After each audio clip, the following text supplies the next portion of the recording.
Thank you again for coming. My name is Bruce Landsberg. I'm the Vice Chairman of the National Transportation Safety Board, and I'm joined this afternoon with Dr. Jennifer Rohde, who is our investigator in charge, who is here from Denver. Today we're going to give you an update on the ongoing investigation that started yesterday in the crash of a King Air, Super King Air 350i.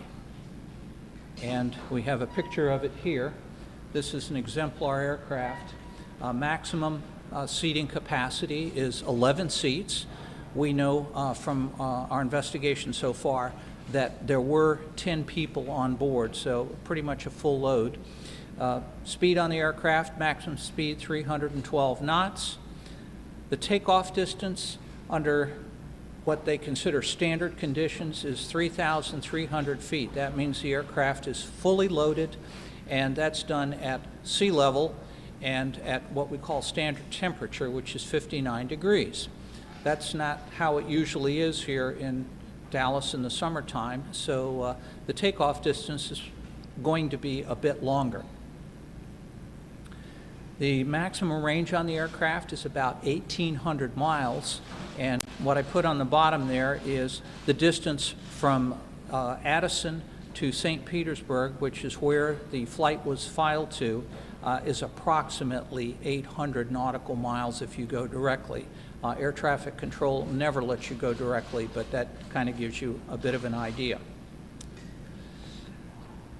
There were some questions yesterday about the tail number of the airplane, and here's what we know right now. It was in the process of being changed. So I'm going to give you both tail numbers. They all start with an N, or November. That's the international identification for US-based aircraft. So the tail number was November 534 FF, or Foxtrot, Foxtrot. November 534 Foxtrot, Foxtrot. It was in the process of being changed, according to the FAA's records, to November 511 Echo Foxtrot. November 511 Echo Foxtrot. The aircraft ownership, based on, again, FAA records, was EE Operations LLC. EE Operations LLC.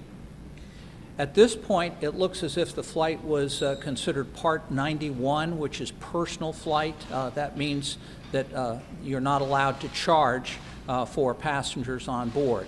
FAA is continuing to look at that area.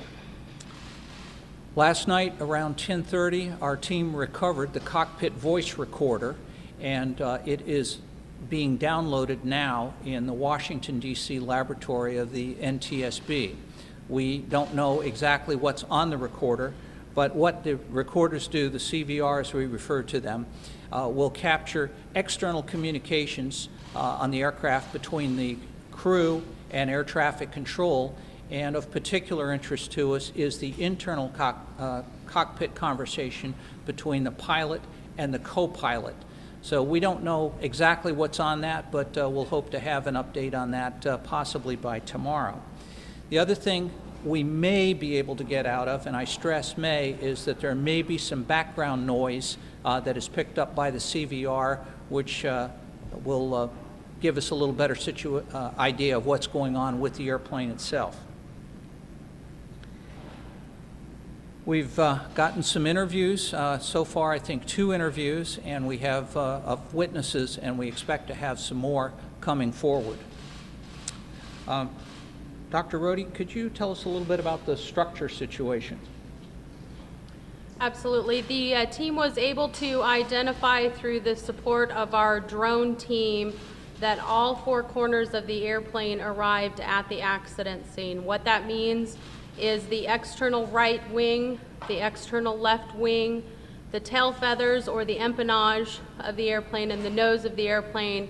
Remnants of all of those have been positively identified at the scene, which leads us to believe that all of the airplanes, so everything in between those 4 external points, also arrived at the accident scene and were involved in the impact sequence. Thank you. We're looking at the air traffic control radar data at this point and their communications. What we know at this point is the communication seemed to be completely normal. In other words, the pilots were cleared for takeoff, they acknowledged takeoff, and at this point, we are not aware of any further communication between the crew and air traffic control. Again, the CVR will give us more data as that gets downloaded. Could you talk a little bit about systems and where we are in that? The team was able to identify that the landing gear was down at the time of the impact. Unfortunately, due to the extensive post-impact fire and damage incurred during the impact sequence, other systems are virtually destroyed, and at this time we do not believe we'll be able to establish positive conditions for other systems and flight controls.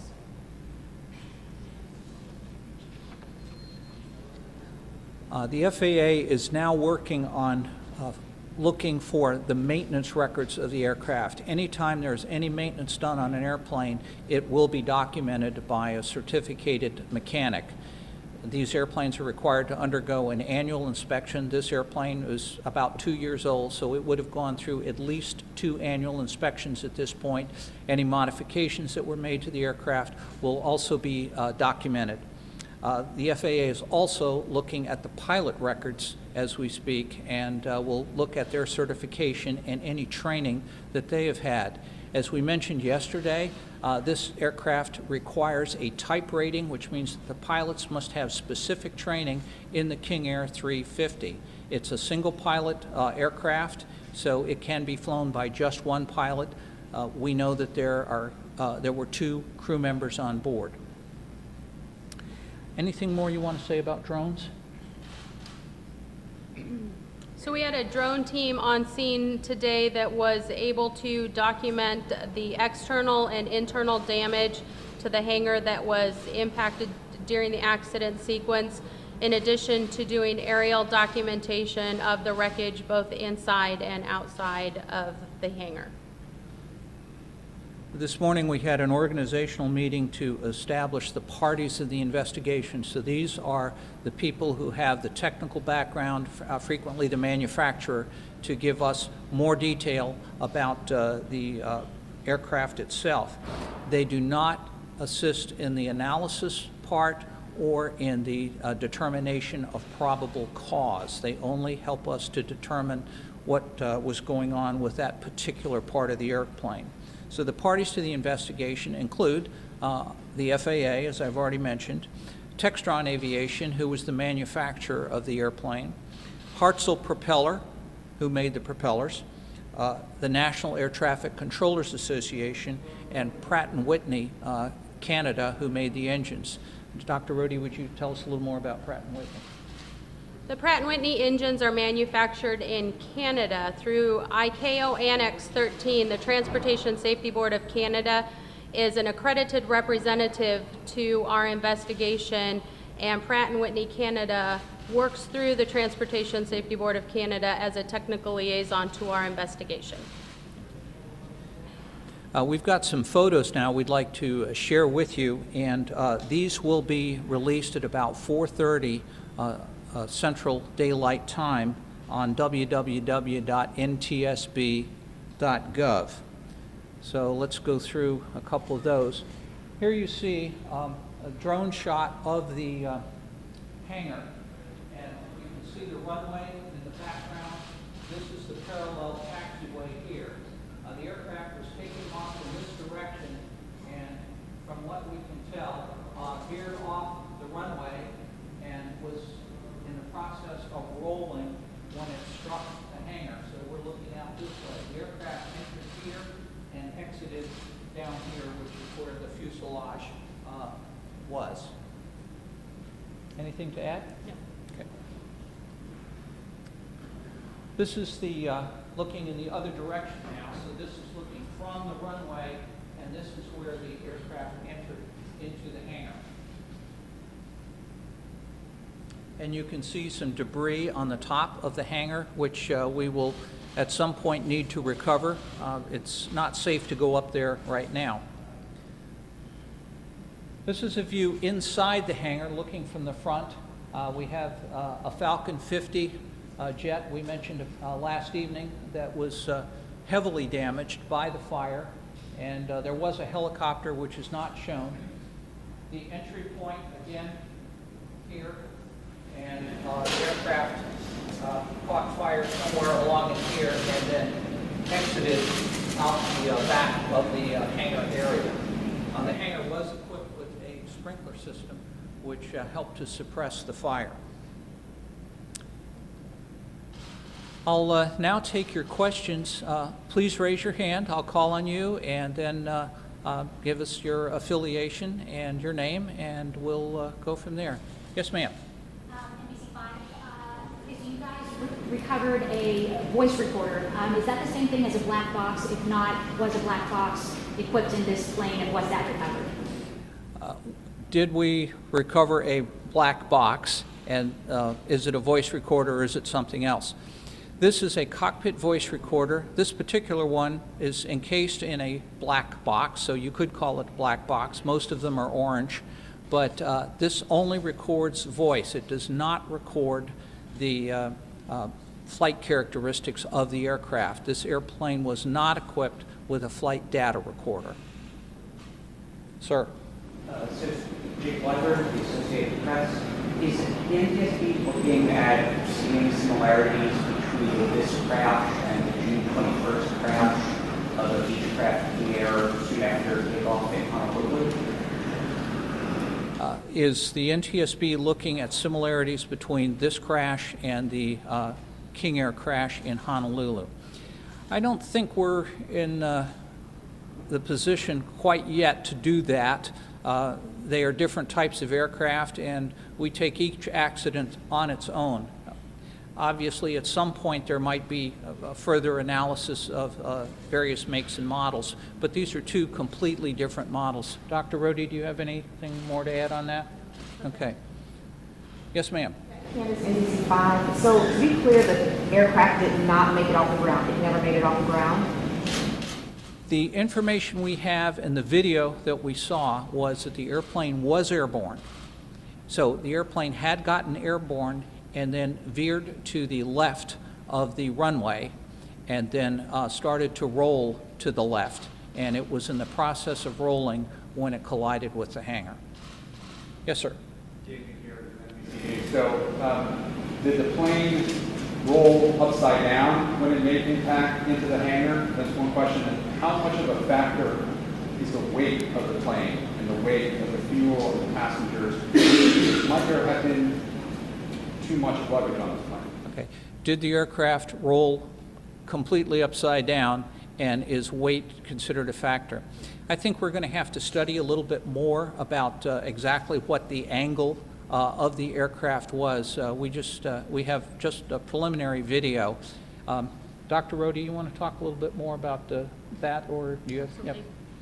So we'll be pulling in a performance group that will be working primarily back in Washington, D.C., and they will be reviewing all of the video that is coming into us, taking into consideration the frame rates and location where the different videos were taken, and seeing if they can ascertain greater details to establish how fast and how far the aircraft rolled during the accident sequence and then during the impact sequence. That's a good question, but we can't quite yet determine exactly where we are. So that will be looked at very, very closely. The other question regarding weight, that's a work in progress. So we will be looking at that. Yes, sir. Sean McVay with CNN. You mentioned that the plane was licensed to do private flights. I'm wondering if you can explain what the relationship is between the victims, the passengers on board, and the owners of the aircraft. I'm also hoping you can clear up the discrepancy over the tail number. Was the new tail number actually on the plane, and is that something significant that we should read into at all? There's a lot of meat in those questions. So the first thing is personal flight means that no money changes hands. So somebody may fly an aircraft and take their friends with them as long as they do not charge for the flight. At this point, we don't know exactly what the circumstances are or the relationship of all of the parties on the aircraft. So that is ongoing, and the FAA will take a look. Second part of the question? Was just about the tail numbers, Oh. whether we should read it in the Yeah, discrepancy, whether the new tail number was actually printed on the plane or gold.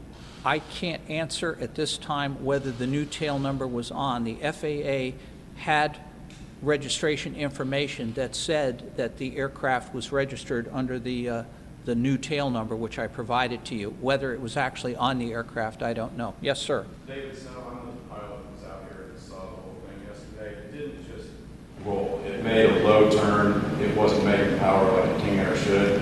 And it didn't hit the hangar when it rolled. It looks like the stall spun because it was 90-degree knife edge when it fell out of the sky. So it made a shallow turn, probably about 120-degree, 110-degree heading. And then just, I mean, you guys know what stall spin is, and any of you in the news split it up. But it went 90-degree knife edge into the hangar. It didn't hit the hangar when it looks like it stalled when it hit, unfortunately. I don't think there was a question in that, but we will continue to analyze things to make absolutely sure that we have it right. So, yes, sir. Are y'all looking at recent flight history of this aircraft, like within the last week or two? Because I know there was at least one flight within the last week that had to be returned back to Addison. I don't know if does that help in y'all's investigation at all? I believe that the FAA will be looking at everything that they can possibly get on the flights. If the flight was flying under instrument, I believe the FAA will be looking at all of the flights. If the aircraft was on an instrument flight plan, and usually they are, these flights will be tracked. Yes, ma'am.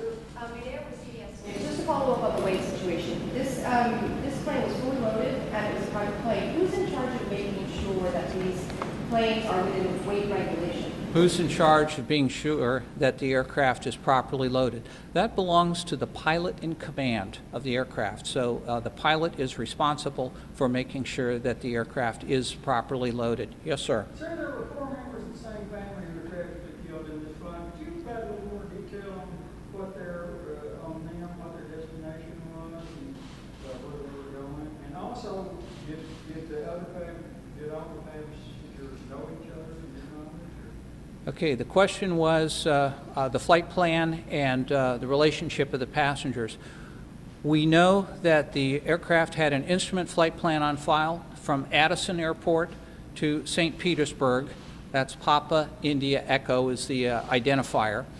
We do not know all of the relationships of the people in the aircraft, and that's really not within the NTSB's purview. We're more interested in the specific challenges along the way. Yes, sir.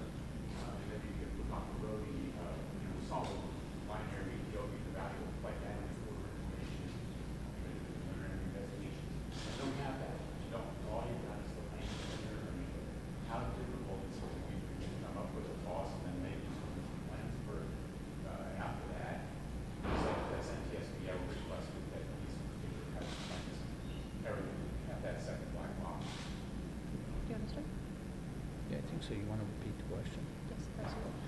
So the question regarded the lack of flight data recorder information and the obstacles or challenges that were met to conduct an investigation without the value of that information.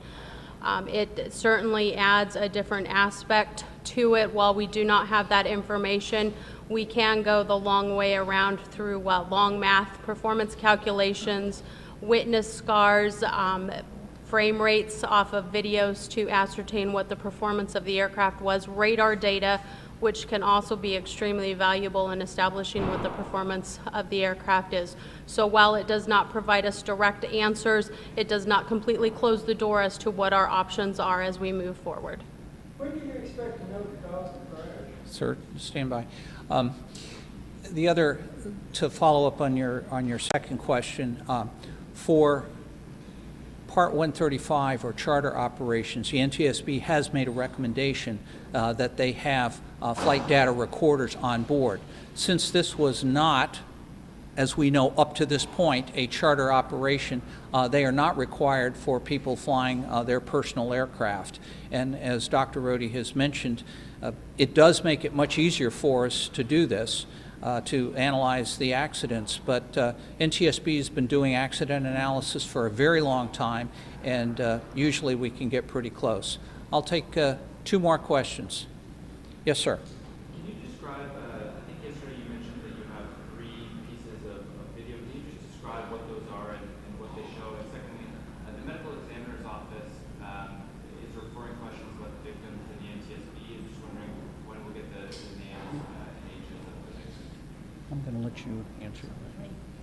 So I'll have you repeat your first question, but to your second question, the second question regarded the identification and information regarding to the victims. The National Transportation Safety Board does not release any victim names, so that information will have to come from local law enforcement or to the coroner's office, and we will work with everybody to ensure that that role is understood, and when positive identification and notification of next of kin has taken place, that information will be shared when it's appropriate. And your question, your second, Video. the video. What the videos show. Absolutely. So as Vice Chairman Landsberg stated earlier, the video shows the aircraft depart from the runway environment, drift off to the left, and then initiate a roll to an unknown degree, again to the left, and then impact the building, and shortly thereafter we see the smoke that's associated with the post-impact fire. The videos were taken by security cameras located throughout the airport. Okay. Yes, sir. Yes, sir. 2 questions. When do you expect to have determined cause of accident, how long is that going to take? Okay, so, I'm sorry, and secondly, how high was the airplane when it okay, 2 questions. First, how long will it take to complete the investigation? And secondly, how high was the aircraft when it started to depart controlled flight? To the first question, I suspect we will have preliminary data in about 2 weeks. Yeah, so we should have preliminary data in about 2 weeks. In terms of the factual stage, which is the next level of investigation, that involves a lot more detail because then we have to analyze the data. That could take 18 months, depending upon the complexity and where the investigation takes us, and then we go to probable cause after that. Second question, I don't think we know yet how high the aircraft was, do we? No, we don't know that yet. Yes, sir, you have the honor of the last question. NTSB report showed 500 feet, but I don't know if that's accurate or not. But on the CVR report, the cockpit voice recorder, which would be the first indicative thing of the problem in the plane, is NTSB able to release those findings when they come out? Because I mean, I know how the investigations work, and it can be a long time, but for people wanting to know answers so badly, hearing what's going on communication-wise with the pilots would be the first indicative thing of something going wrong. Are you guys able to release that, or do you have to wait for the NTSB final ruling in the whole investigation before CVR tapes will be released? Cockpit voice recorders are protected by federal law, and the recordings cannot be released before the investigation is complete. That said, a transcript or a partial transcript may be developed during the course of the investigation when the public docket is open, which could be before the final determination is made. The transcript from the CVR will be shared with the public.